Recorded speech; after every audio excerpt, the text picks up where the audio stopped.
नमस्कार, प्रांजल ज्ञान गंगा में आप सभी का स्वागत है। कल हमने 20वीं दुष्कर प्रतिज्ञा और शांतनु को सत्यवती की प्राप्ति की कथा पढ़ी थी। आज हम चित्रांगद और विचित्रवीर्य का चरित्र वर्णन, भीष्म का पराक्रम और भीष्म की दृढ़ प्रतिज्ञा तथा धृतराष्ट्र के जन्म की कथा को सुनेंगे। अब मैं थोड़ा सा आपको यहाँ बताना चाहूँगी कि ये चित्रांगद और विचित्रवीर्य कौन है। चित्रांगद और विचित्रवीर्य राजा शांतनु और सत्यवती के बेटे थे। चित्रांगद बड़े थे और विचित्रवीर्य छोटे थे। चित्रांगद युद्ध कला में बहुत ही निपुण थे। उन्होंने कई राजाओं को पराजित किया था, परंतु जब उनका युद्ध गंधर्वों के साथ हुआ तो वो युद्ध में वीरगति को प्राप्त हो गए थे। इधर विचित्रवीर्य जो थे, उनकी युद्ध कला में ज़्यादा रुचि नहीं थी। उनकी जो शादी हुई थी वह काशी के जो राजा थे उनकी पुत्रियां थी अंबिका और अम्बालिका, उनके साथ उनका विवाह हुआ था। लेकिन कुछ समय के बाद वह एक बीमारी से ग्रसित होकर निसंतान ही स्वर्ग सिधार गए थे। अब इनके बारे में हम जानेंगे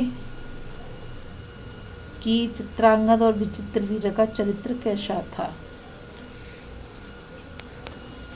तो चलिए अब कथा आरंभ करते हैं। वैशंपायन जी कहते हैं, जन्मेजय, राजर्षि शांतनु की पत्नी सत्यवती के गर्भ से 2 पुत्र हुए, चित्रांगद और विचित्रवीर्य। दोनों ही बड़े होनहार और पराक्रमी थे।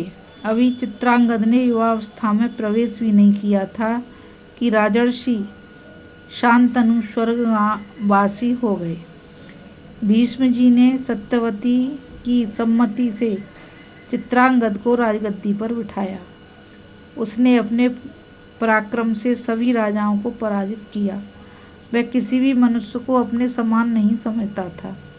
गंधर्वराज चित्रांगद ने यह देखकर कि शांतनु नंदन चित्रांगद अपने बल पराक्रम से देवता, मनुष्य और असुरों को नीचा दिखा रहा है, उस पर चढ़ाई कर दी तथा दोनों नाम राशियों में कुरुक्षेत्र के मैदान में घमासान युद्ध हुआ।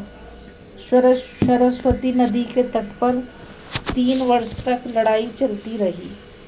गंधर्वराज चित्रांगद बहुत बड़ा मायावी था। उसके हाथों राजा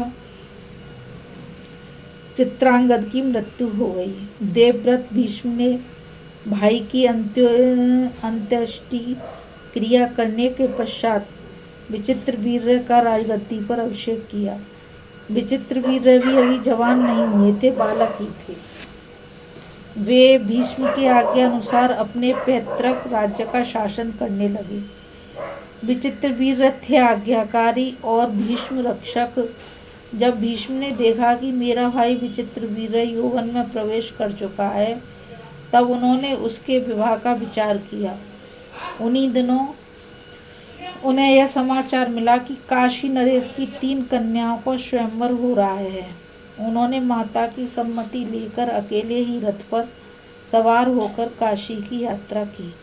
स्वयंवर के समय जब राजाओं का परिचय दिया जाने लगा, तब शांतनु नंदन भीष्म को अकेला और बूढ़ा समझकर सुंदरी कन्याएं घबराकर आगे बढ़ गईं। उन्होंने समझा कि यह बूढ़ा है।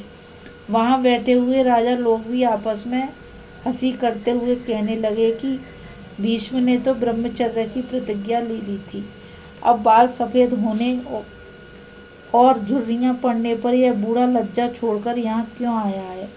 यह सब देख सुनकर भीष्म को रोष आ गया।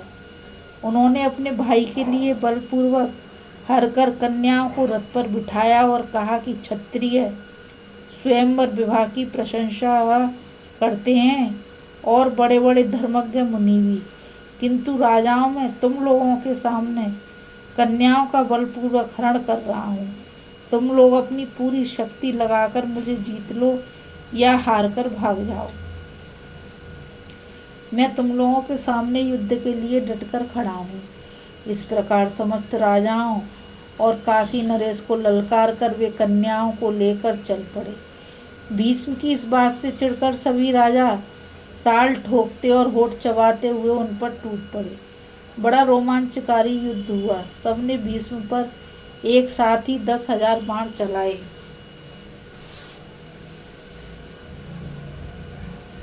परंतु उन्होंने अकेले ही सबको काट डाला। उन्होंने बाणों की बौछार से भीष्म को रोकना चाहा, परंतु भीष्म के सामने किसी की एक न चली। वह भयंकर युद्ध देवासुर संग्राम जैसा था। भीष्म ने उस युद्ध स्थली में सहस्त्रों धनुष, बाण, ध्वजा, कवच और सिर काट डाले। भीष्म का अलौकिक और अपूर्व हस्तलाघव तथा शक्ति देखकर शत्रु पक्ष के होने पर भी सब उनकी प्रशंसा करने लगे। भीष्म विजयी होकर कन्याओं के साथ हस्तिनापुर लौट आए। वहां उन्होंने तीनों कन्याओं विचित्रवीर्य को समर्पित कर दी और विवाह का आयोजन किया।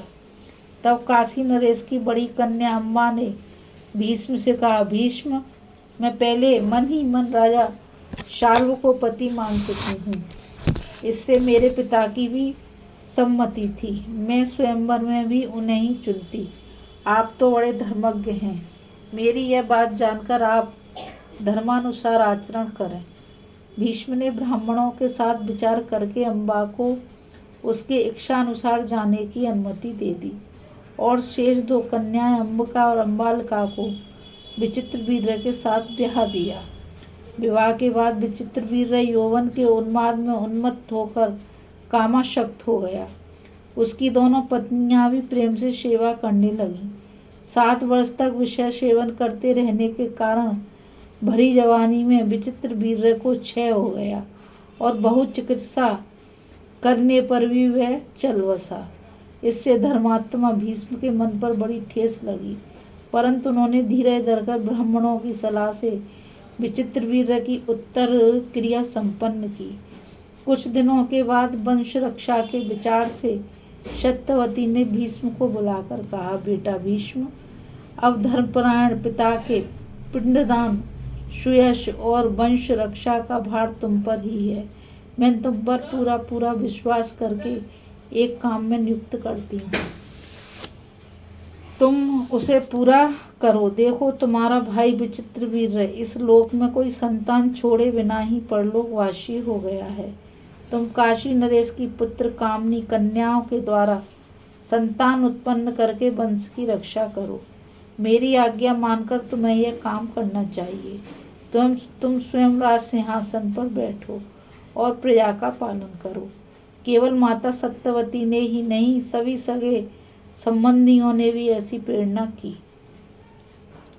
उस समय देवव्रत भीष्म ने कहा, माता, आपकी बात ठीक है, परंतु आप जानती हैं कि मैंने आपके विवाह के समय क्या प्रतिज्ञा कर रखी है। मैं पुनः प्रतिज्ञा करता हूँ कि मैं त्रिलोकी का राज्य, ब्रह्मा का पद और इन दोनों से अधिक मोक्ष का भी परित्याग कर दूंगा, परंतु सत्य नहीं छोड़ूंगा। भूमि गंध छोड़ दे, जल सरसता छोड़ दे, तेज रूप छोड़ दे, वायु स्पर्श छोड़ दे, सूर्य आकाश छोड़ दे, अग्नि उष्णता छोड़ दे, आकाश शब्द छोड़ दे, चंद्रमा शीतलता छोड़ दे और इंद्र भी अपना बल विक्रम त्याग दे।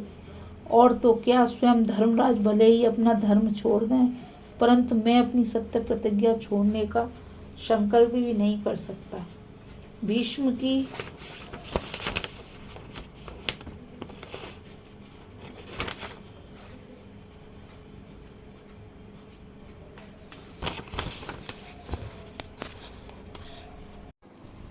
प्रतिज्ञा की भीषण पुनरावृत्ति सुनकर सत्यवती ने फिर उनसे सलाह की और निश्चयानुसार व्यास का स्मरण किया। व्यास ने उपस्थित होकर कहा, माता, मैं आपकी क्या सेवा करूं? सत्यवती ने कहा, बेटा, तुम्हारा भाई विचित्रवीर्य निसंतान ही मर गया है। तुम उसके क्षेत्र में पुत्र उत्पन्न करो।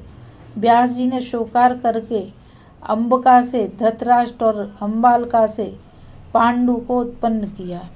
जब अपनी अपनी माता के दोष के कारण धृतराष्ट्र अंधे और पांडु पीले हो गए, तब अंबिका की प्रेरणा से उसकी दासी ने व्यास जी के द्वारा ही विदुर को उत्पन्न किया। महात्मा मांडव्य के शाप से धर्मराज ही विदुर के रूप में अवतीर्ण हुए थे।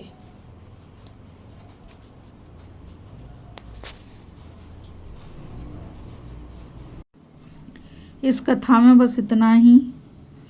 अभी आप चित्रांगद और विचित्रवीर्य का चरित्र और भीष्म के पराक्रम की कथा सुन रहे थे। अब आगे हम मांडव्य ऋषि की कथा सुनेंगे कि उन ऋषि की कथा में आगे क्या आता है। तो चलिए, मुझ गीता रावत को अब आज्ञा दीजिए। कल फिर मिलेंगे एक दूसरी कथा के साथ। अब मैं आप लोगों से यही कहना चाहूँगी कि इस चैनल को ज़्यादा से ज़्यादा लाइक, शेयर और सब्सक्राइब करिए, ताकि यह अद्भुत कथा सभी लोगों तक पहुंच सके। इस कथा में बस इतना ही। राधे राधे, नमस्कार, जय श्री कृष्ण।